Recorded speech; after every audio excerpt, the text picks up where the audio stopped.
Friends, welcome back to my channel. ఎలా ఉన్నారు? అందరూ బాగున్నారు? నేనైతే చాలా బాగున్నానండి. నేనైతే వ్లాగ్ షేర్ చేస్తున్నాను. ఈరోజు నుంచి పిల్లలకి ఆఫ్టర్నూన్ క్లాసెస్ అయిపోయి మార్నింగ్ క్లాసెస్ స్టార్ట్ అయిపోయాయన్నమాట.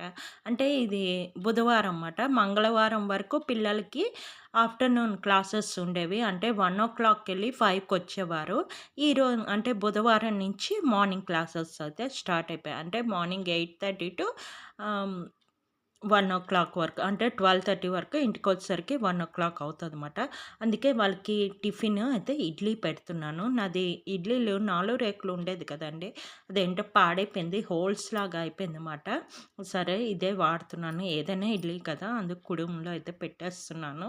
దాంతో కాంబినేషన్‌గా టమాటా పచ్చడి అయితే చేయిస్తున్నాను అనమాట. ఇప్పుడు టమాటాలు కొంచెం కాస్ట్ కొంచెం తక్కువగా ఉన్నాయి కదా! మీ ఏరియాలో ఎలా ఉన్నాయి చెప్పండి? అంటే 20 కేజీ అలాగున్నది. మీ ఏరియాలో ఎలాగుంది చెప్పండి? ఇలాంటి టైంలో కొంచెం టమాటా పచ్చడి అలా చేసుకుంటే బెటర్. ఇంకా కొన్నాళ్ళైతే మళ్ళీ టమాటా పెరిగిపోతే మనం చేసుకోలేం కదా! అది. సింపుల్ చేసుకున్నాను. గ్రైండింగ్ అది కాదు. నార్మల్ టమాటా పచ్చడి అయితే చేయిస్తున్నాననమాట. కళాయి పెట్టుకుంటాం, ఆయిల్ ఏసుకుంటాం, పచ్చిమిర్చి, ఎండుమిర్చి ఏసుకుంటాం, టమాటాలు ఏసుకున్నాను. ఆనియన్ అయితే ఎయలేదు. మీకు ఇష్టమైతే ఆనియన్ ఏసుకోండి. నేనైతే ఆనియన్ ఎయలేదు. సింపుల్‌గా టమాటా ఏసుకొని ఫ్రై చేసుకుంటాం. ఫ్రై చేసుకున్న తర్వాత దీనిలో సాల్ట్, నెక్స్ట్ కొంచెం పసుపు ఏసుకొని బాగా వేపేసుకొని నీళ్ళేసుకుంటాం. దానిలో కొంచెం నేను బేసినేసానమాట. అంటే బొంబాయి చట్నీలా చేశాను. అలా కూడా చేసుకుంటే చాలా బావుంటది. లేదు ఇలా టమాటాలాగే వదిలియాలంటే కొంచెం కారం ఏసుకుంటే బావుంటది. నేను పచ్చిమిర్చి కొంచెం ఎక్కువేసి మరి కారం ఎయలేదు. 4 పచ్చిమిర్చి ఏసి 2 ఎండుమిర్చి ఏసానమాట. అంతే. తర్వాత ఇలా కలిపేసుకున్నాను. కలిపేసుకున్న తర్వాత కొంచెం బాగా వేగిపోతాయి కదా టమాటాలవి. ఈ పచ్చడి అయితే ఇడ్లీకి బావుంటది, దోసలకు కూడా బావుంటది. ఎప్పుడు పీనట్ చట్నీ, తర్వాత కొబ్బరి చట్నీ, తర్వాత అలాగే ఎక్కువగా నేను అవే ఎక్కువ చేస్తుంటాను. ఇది చాలా తక్కువ చెయ్యడం. మెయిన్ టైం ఉండదు ఇది అంత సేపు అని చెప్పి. పీనట్స్ అయితే ఆల్రెడీ నేను ఫ్రై చేసి ఉంచుకుంటాను. అది అలా గ్రైండ్ చేస్తాను తెల్లవారి గాబరా గాబరాకి. ఇప్పుడైతే అలా చేసుకున్నాను. ఇవాళ లంచ్ బాక్స్ అది లేదు. ఇతను కూడా మధ్యాహ్నం 11:30 ఆ టైంకి వెళ్తాడు కాబట్టి ప్రాబ్లమ్ లేదు. పిల్లలకి ఫస్ట్ ఇడ్లీ ఇది చేసి ఇచ్చేస్తే వాళ్ళు తినేసి వాళ్ళు వెళ్ళిపోతారు. మెయిన్ పాపకు కూడా ఎగ్జామ్స్ స్టార్ట్ అయ్యాయండి ఈరోజు నుంచి. తను చదువుకుంటుంది. ఫస్ట్ ఐఐటీ ఎగ్జామ్స్ అవుతాయి. నెక్స్ట్ మామూలు గ్రూప్ ఎగ్జామ్స్ అంటే వాళ్ళు సబ్జెక్ట్స్ అవుతాయన్నమాట. ఇప్పుడైతే ఐఐటీ ఎగ్జామ్స్, నీట్ ఎగ్జామ్స్ అవి అవుతుంటాయన్నమాట. అందుకని తను చదువుకుంటుంది. మార్నింగ్ 5కి లేచి చదువుతుందన్నమాట. ఈలోపు నేను ఇవన్నీ ప్రిపేర్ చేస్తే వాళ్ళు రెడీ అయిపోయి టిఫిన్ తినేసి వెళ్ళిపోతారు. మధ్యాహ్నం ఎలాగో ఇంటికొచ్చేస్తారు కాబట్టి ప్రాబ్లం లేదు. బాబుకైతే లక్షవారం నుంచి స్టార్ట్ అవుతాయి. అంటే ఈరోజు నుంచి స్టార్ట్ అవుతాయి వాడికి. ఏంటో ఎగ్జామ్స్ లైన్‌గా అవ్వవు తెలుసండి. ఒక ఎగ్జామ్ తర్వాత 2 డేస్ గ్యాపు. మళ్ళీ ఒక ఎగ్జామ్ తర్వాత 2 డేస్ గ్యాపు. అలాగవుతది. ఇదిగో టిఫిన్ చేశాను. వాళ్ళు తినేసారు. ఎళ్ళిపోయారు కదా! వాళ్ళకి దింపేటప్పుడు మా వారు వస్తున్నప్పుడు చికెను, తర్వాత గోంగూర అది తీసుకొచ్చారు. బుధవారం కదా! ఈ 2 కలిపి కర్రీ చేద్దామని చెప్పి చేస్తున్నాను. ఎప్పుడూ ఒకేలాగా చికెన్ కర్రీ చేసే కన్నా ఇలా చేస్తే బెటరు. ఈ చికెన్ కర్రీ చేసిన తర్వాత అంటే అయిపోయిన తర్వాత వీడియోస్ చూస్తే హైదరాబాద్లో ఎక్కువ బర్డ్ ఫ్లూ ఉన్నది అంటున్నారు. హైదరాబాద్లో ఎలాగుంది ఏంటి అన్నది చెప్పండి. హైదరాబాద్లో ఉన్నవాళ్ళు అటు ఎక్కువగా ఉంది, కోళ్ళు ఎక్కువ చనిపోయాయి అవి చెప్తున్నారు. అవి వినేసరికి నాకు భయమేసింది. కానీ పర్వాలేదు, అది తెలిసిన దగ్గర నుంచి అంటే ఎప్పటినుంచో ఉంది కదా అంటున్నారు. అప్పటి నుంచి నేనైతే 2, 3 సార్లు చేశాను. అది కూడా మీకు షేర్ చేశాను. తిన్నాము. పర్వాలేదు. మనం చేసే పద్ధతిలో ప్రాబ్లమ్ లేదండి. అది. 100 డిగ్రీలో మనం కర్రీ అది చేసుకుంటాం కాబట్టి ఏం ప్రాబ్లమ్ లేదు. ఈ కర్రీ అయితే నేను ఒక వీడియోలో చూసి చేశాను. సేమ్ అలా కాదు, కొన్ని మార్పులైతే చేశాను. ఇలా ట్రై చేసి చూడండి, బావుంటది. నేను ఎప్పుడైనా గోంగూర చికెన్ గానీ, గోంగూర ఫ్రాన్స్ గానీ చేస్తే గోంగూర ఉడకపెట్టేస్తాను. ఇలా ఉడకపెట్టే కన్నా ఇలా ఫ్రై చేసేస్తే ఇంకా టేస్ట్‌గా అయితే ఉంది. నేను ఒక వీడియోలో చూసి చేశాననమాట.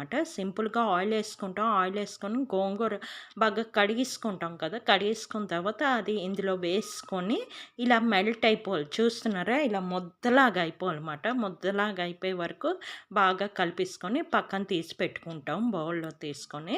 నెక్స్ట్ అదే కళాయిలోనే ఆయిల్ ఏసుకుంటాం.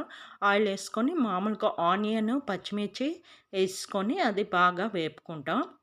నేను వీడియోలో చూసే వరకు ఇక్కడ తేజ్‌పత్తా ఒకటి, తర్వాత లవంగా, దాల్చిన చెక్క ఒకటి వేశారన్నమాట. నేను అవి వేయలేదు. ఎందుకంటే పిల్లలు ఇష్టపడరు. అలాగా మధ్య మధ్యలో అవి తగులుతుంటే ఇష్టపడరన్నమాట. అందుకని నేను అవి గ్రైండ్ చేస్తాను. ఓకేనా? ఇక్కడ ఉల్లిపాయలు, పచ్చిమిర్చి ఏసుకొని బాగా ఫ్రై చేసుకుంటున్నాను. ఫ్రై చేసుకున్న తర్వాత నేను చికెన్ అయితే ఒక 3, 4 టైమ్స్ బాగా కడిగేసుకున్నాను. మనకి చికెన్ స్మెల్ రాకుండా ఉండాలంటే కొంచెం నిమ్మకాయ దాని మీద ఏసుకొని, అంటే ఓ 2 టైమ్స్ బాగా కడిగేసుకున్న తర్వాత నిమ్మకాయ పిండుకొని కడుక్కుంటే ఇంకా స్మెల్ అయితే రాకుండా ఉంటది. ఇంకా బాగా క్లీన్ కూడా అయిపోతదన్నమాట.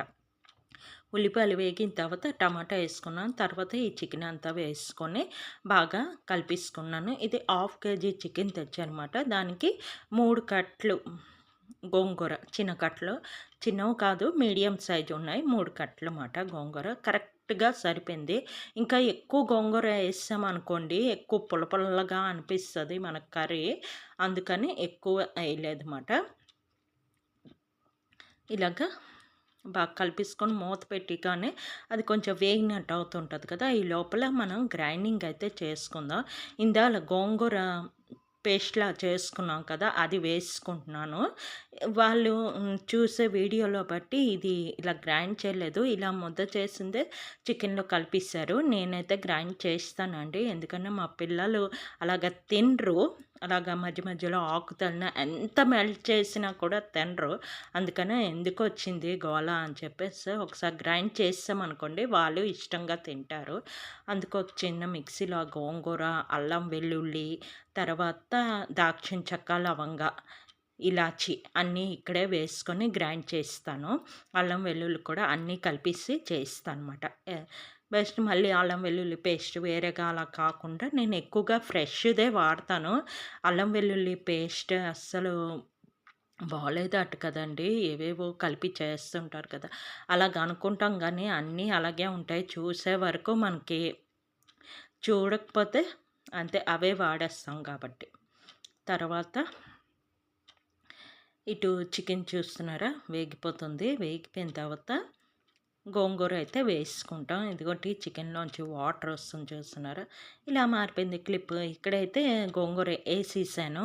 ఏసి కొంచెం గ్రీన్ కలర్ లాగా వస్తది కదా కర్రీ. ఈ కర్రీ మనకి చపాతీలకి, రోటీస్‌కి, తర్వాత రైస్‌కి, మెయిన్ రైస్ కన్నా చపాతీలు, రోటీస్‌కైతే చాలా చాలా చాలా బావుంటది. ఎప్పుడైనా ఇలా ట్రై చేసి చూడండి. ఇంతకుముందు ట్రై చేస్తే కింద కామెంట్ సెక్షన్‌లో కామెంట్ చేయండి. ఓకేనా? ఎప్పుడూ ఒకే విధంగా కాకుండా ఇలా గోంగూర చికెన్ చేసుకుంటే చాలా బావుంటది. సింపుల్‌గా, ఈజీగా చేసుకోవచ్చు. అయితే చికెన్ గోంగూర ఏసిన తర్వాత ఉప్పు, కారం, పసుపు, కొంచెం చికెన్ మసాలా ఉంది. అది కొంచెం ఏసాను. ఎక్కువ వేయలేదు. ఎక్కువ మసాలాలేసినా గోంగూర టేస్ట్ రాదు. ఏంటో మామూలు చికెన్ కర్రీ టేస్ట్ లాగా వస్తుంటది. అందుకే ఎక్కువ వేయలేదు. ఒక హాఫ్ స్పూనే ఏసాను చికెన్ మసాలా. అన్నీ ఏసుకున్న తర్వాత మూత పెట్టేసాను. మూత పెట్టేసిన తర్వాత ఇలాగైతే మనకి రెడీ అయింది. దానిలోంచే వాటర్ వస్తుంది. తర్వాత ఈ మిక్సీలోని మనం వాటర్ ఏసుకొని, ఆ వాటర్ ఏసేసుకున్నాను అనమాట. ఏసుకొని బాగా కలిపేసుకుంటే మనకి ఆల్రెడీ మనం వేగినప్పుడే చికెన్ బాగా ఉడికిపోతది కదండీ! ఎక్కువ టైం తీసుకోదు. మెయిన్ మటన్‌తో కంపేర్ చేస్తే ఇది తొందరగా ఉడికిపోతది కదా! ఇది అవుతుంది. ఈ లోపున కొంచెం లెమన్ వాటర్ అయితే కలుపుతున్నాను. పిల్లలు పాపం ఎండతో వస్తారు కదా! 1:00కి వస్తారు కదా! కొంచెం రిఫ్రెష్‌గా ఉంటదని చెప్పి కొంచెం వాటర్ నిమ్మకాయ నీళ్ళైతే కలుపుతున్నాను.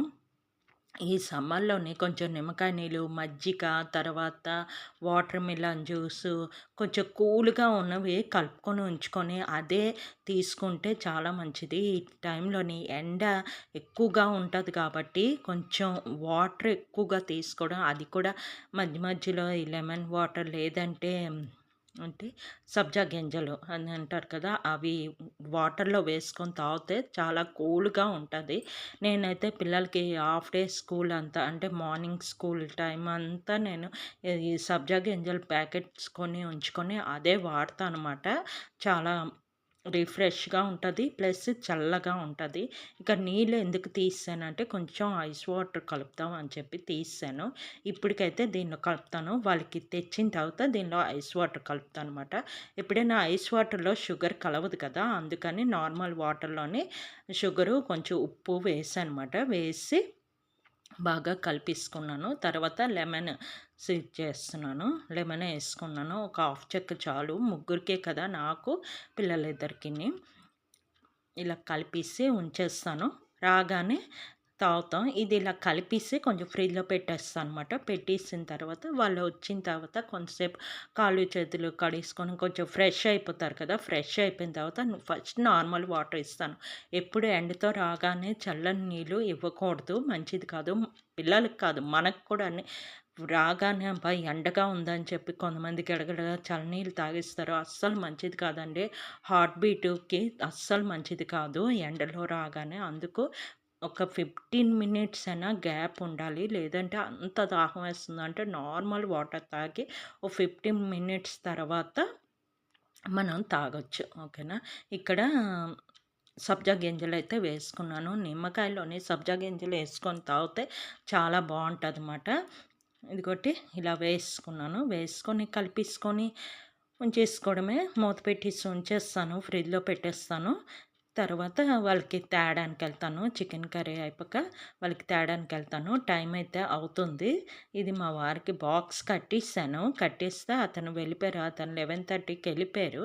కట్టేసిన తర్వాత ఇంకొంచెం వాటర్ ఏసాను. నాకు కొంచెం థిక్ అనిపించింది. వాటర్ ఏసాక కొంచెం దగ్గరగా చేశానమాట. ఇదిగోటి ఎళ్లి తెచ్చేసాను. మరి అదంతా మరి షేర్ చేయలేదు. ఇదిగోటి వాళ్ళు ఫ్రెష్ అవుతున్నారు. అయిన తర్వాత ఇలాగా గ్లాసుల్లో పోసి ఇచ్చేస్తానమాట. ఫ్యాన్సీగా గాజు గ్లాసులు అది కాదు. మామూలుగా ఇంట్లో ఉన్న సింపుల్ ఈ గ్లాసుల్లోనే మేము తాగుతామమాట. ఇదిగోటి చికెన్ కర్రీ అయితే ఇప్పుడు తింటాము. అది ఇచ్చేసాను, తాగేసాను. దాని తర్వాత ఒక హాఫ్ అన్ అవర్ తర్వాత ఇదైతే చూపిస్తున్నాను. అంతేనండి ఈ వీడియో. నా వీడియో కనుక నచ్చినట్లయితే please like, share, subscribe. Okay. Bye.